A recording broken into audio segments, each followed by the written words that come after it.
Nakita ko ang isang black bear na nakasampa sa pinto ng kapitbahay namin. Idinikit nito ang mga mata sa pinto. Para bang sinusubukan nitong sumilip sa peephole para makita ang loob ng bahay. Inilagay pa nito ang kuko sa electronic lock para subukang buksan ito. Sa monitor narinig ko ang pagmumura ng kapitbahay ko. Pero hindi ito pinansin ng black bear. Biglang nagalit ang black bear. Sinimulan nitong wasakin ang pinto. Kung nasa isang nobela lang to. Matagal na akong lumabas para makipagsigawan. Tapos isang sampal lang ng oso tepak na ako. Biglang tumunog ang notification sa cellphone ko. Huwag na huwag mong bubuksan ang pinto. Mukhang may oso sa labas. Kahit hindi niya sabihin alam ko na. Dahil kitang-kita ko lahat sa monitor. Tapos nag-message ulit yung taga-802. Wasak na ang pinto niya. Parang bibigay na anumang oras. Nakita kong nagpa-renovate kayo nitong mga nakaraang araw. Pwede ba akong makitago dyan sa reinforced na balcony niyo? Sa orihinal na kwento wala namang parte na kinontak niya ang kapitbahay niya. Mukhang dahil sa akin kaya nagbago ang takbo ng kwento. Pero hindi pa niya ako nakikita ng personal. Ano niya nalaman na pinatibay ko ang bahay ko? Pasensya na, nakasil ang balcony. Hindi ka makakapasok. Palaging nakadisplay na typang yung sa kanya. Pagkatapos ng ilang sandaling katahimikan, bigla siyang nagpadala ng message. Sabi na nga ba nandyan ka lang sa loob? Hindi ko maintindihan ang ibig niyang sabihin. Pero sa ganitong panahon ng katapusan ng mundo, hindi ako pwedeng magpakabayani.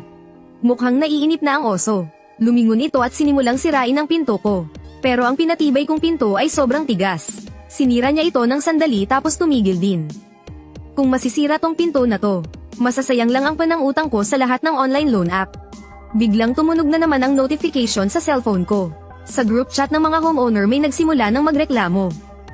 Ang ingay-ingay gabing-gabi na. Mamamatay ba kayo kung bubuksan lang yang pinto? Pagpatuloy mo pa yang pagkatok na yan. Tatawagin ko na ang admin. Hindi na ba kami patutulugin?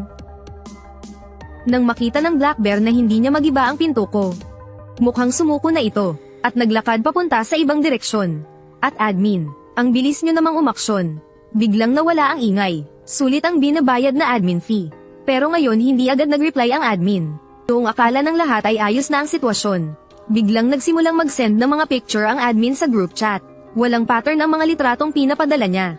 Yung iba pader, yung iba naman pasilyo. Dahil sa sunod-sunod na pictures walang tigil ang tunog ng group chat. Gabi na nang gugulo ka pa. Ire-report talaga kita bukas, para mapalayas ka. At noong sandaling iyon, bigla na namang nag-send ng message ang admin sa group chat. Nakita siyang balot na balot sa niebe. Nakatiklo pa ang katawan niya sa isang nakakakilabot na paraan. Para siyang pilit na binali sa gitna. Nagsimula nang magkagulo ang mga tao sa group chat. P***tang* na mo. Gabi na nga nananakot ka pa. Siraulo ka talaga. Kung magbayad pa ako ng admin fee sa susunod na taon. Aso na ako. Tahimik ko lang silang pinanood habang nagmumurahan sila. Pero ang nakapagtataka, yung nakatira sa 802 kanina. Yung unang nag-warning sa akin tungkol sa black bear.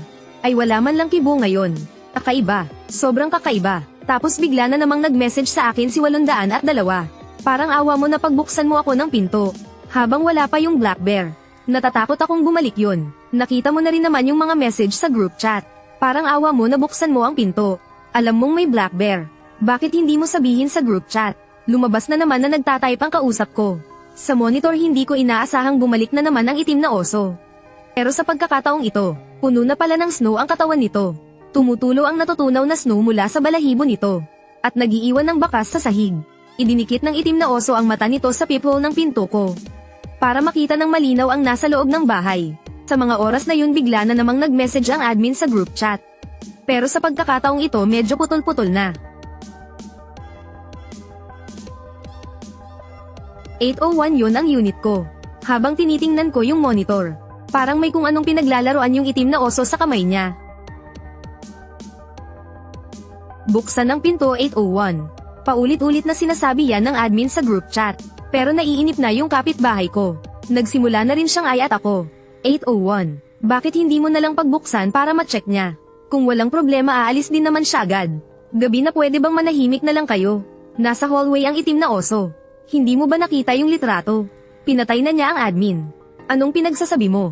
Ang ibig mong sabihin yung itim na oso ang kumukuha ng litrato at nagme-message. April Fool's Day ba ngayon? Nagbabala na ako. Nasa inyo na yan kung maniniwala kayo o hindi. Hanggang dyan na lang ang maitutulong ko sa inyo. At sa mga sandaling iyon, biglang natahimik ang group chat. Akala ko tapos na. Pero biglang may pinadalang litrato sa group chat si 802. Nagpadala ng litrato si 802. Pero agad din niya itong binawi. 802, ano yung pinadala mo? Nakatira ka rin sa 8th floor, di ba? May itim na oso ba talaga o wala? Huwag ka ng manakot. Una yung litrato. Hindi na nagsalita si 802 sa group. Dahil doon na nahimik na lang din ako. Nasabi ko na ang lahat ng dapat kong ipaalam. Ang iba ay nakasalalay na sa tadhana. Sa monitor napansin ng itim na oso na hindi ako tumutugon. Sinimulan na naman niyang sirain ang pinto. Lalong lumalakas ang pagwasak niya sa pinto. Pero hindi man lang natinag ang pinto. Biglang umatras ng 2 hakbang ang itim na oso. Pagkatapos ay ibinangga niya ang buong katawan sa pinto. Pagkatapos ng isang malakas na kalabog, umalsik palayo ang itim na oso dahil sa lakas ng pagkakabangga. Umiling-iling siya tila hindi inaasahan na ganito katibay ang pinto ng bahay ko. Malinaw na hindi biro ang pagkakabangga niya. Inilapit ng itim na oso ang mata niya sa peephole. Pero binago ko na rin ang peephole. Isang matulis na bagay ang biglang lumabas mula sa peephole. Kaya naman mas lalo pa niyang pinagsisira ang pinto. Pero wala pa ring epekto ang lakas niya sa pinto. Anong ingay yon? Parang itanggal ng isang mabangis na hayop ang narinig ko.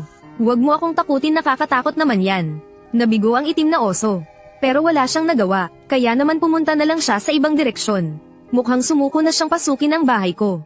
Sa group chat dahil sa ingay kanina. Nagsimula na naman ang mainit na usapan. Anong nangyari? May narinig akong malakas na itanggal. Hindi kaya, may oso talaga. Sinabi ko na sa inyo, ayaw niyong maniwala. Umalis na ang oso sa pwesto ko. Hindi ko alam kung saan siya nagpunta. Tawagan niyo na ang pulis, bilis. May gana pa kayong mag-chat? Naisip ko na yan. Pero hindi ako makatawag sa pulis. Nakakapagtaka talaga. Nakakapag-send naman ng message. Pero hindi talaga makatawag. Huwag kayong magpanik. Kaibigan ko ay pulis. Kahit hindi ako makatawag. Pero nag-message na ako sa kanya.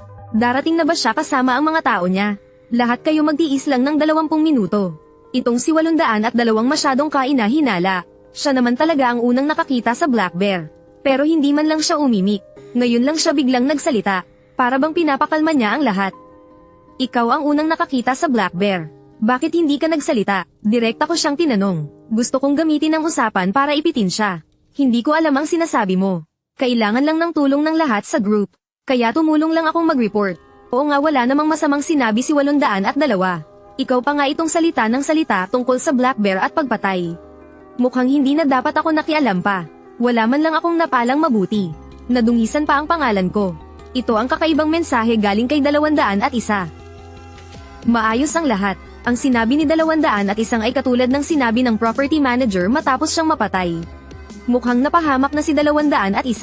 Kita mo na sinabi ko naman sa inyo na walang problema. Si 801 lang naman ang nanggugulo. Sa tingin ko masama ang intensyon niya. Gusto niya tayong palabasin ng gusali. Oo nga, anong Black Bear? Sa tingin ko gawa-gawa lang yan ni 801. Siya ang nag-aakusa pero siya pala ang may gawa. Talagang ang pinakamasama ay ang puso ng tao. Mamaya kapag nakita na nila ang Black Bear, titinorin yan. Biglang nag-private message sa akin si 802. Tulong pakibuksan mo ang pinto. Hindi ko na talaga kaya. Hindi ko siya pinansin. Sa halip tumingin ako sa CCTV. At bumalik na naman ang Black Bear. Sadyang mapaghiganti ang Black Bear.